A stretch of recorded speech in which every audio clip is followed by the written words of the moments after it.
Hi guys, nandito na naman tayo sa ating suggestion series. Episode 2 na tayo ngayon guys, no? And then, ang episode 2 natin ay kadugtong nung episode 1. Okay? Episode 2 natin. Oops, nasa na yung teleprompter. Paano magkaroon or mag-build ng mature relationship? Yun ang episode 2. Di ko alam kung ano sasabihin ko. Joke lang guys. Sige. Paano magkaroon or mag-build ng mature relationship? Siguro sa akin, kung naalala mo nung episode 1, no, nag-sample na ako sa inyo na parang kailangan mag-umpisa siya sa thinking nyo kung paano kayo mag-grow.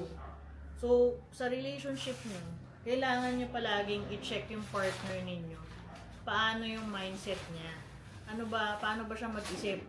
Ano yung mga thinking process niya? Paano siya humarap sa mga pagsubok ba? Yun yung kailangan nyong alamin para mag-build kayo ng mature relationship. Okay?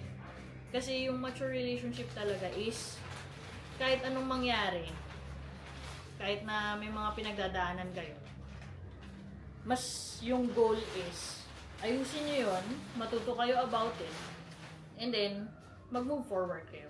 Yun kasi yung definition ko ng mature relationship. So, kung gusto nyo mag-build nun, mag-umpisa kayo sa sarili ninyo. And then, pag nag-umpisa na kayo sa sarili ninyo, inayos nyo yung mindset nyo, in-upgrade nyo yung mindset nyo, susunod na nun yung partner mo kasi i-implement nyo yun Parang kailangan nakikita ng partner mo na yung partner ko ganito siya mag-isip, ganyan.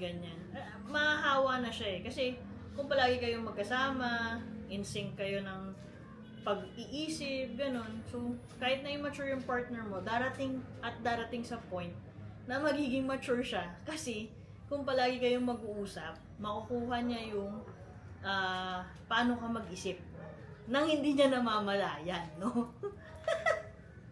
Kahit na ayaw niyang ma-adapt yung ganon, meron kasi mga ibang tao na immature talaga Hindi mo siya mababago, no? Kasi sa environment, sa kanalakihan niya, wala siyang mabigat na responsibility, ganun ba?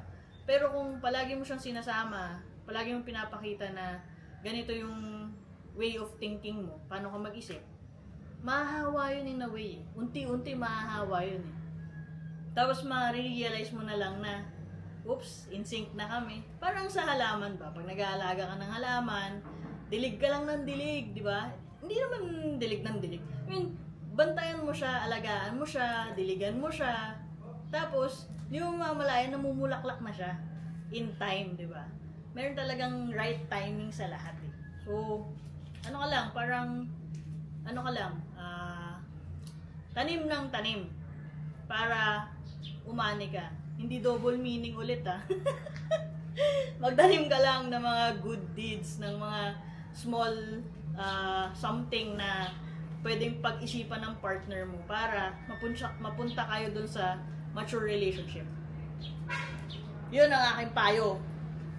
Hanggang sa muli!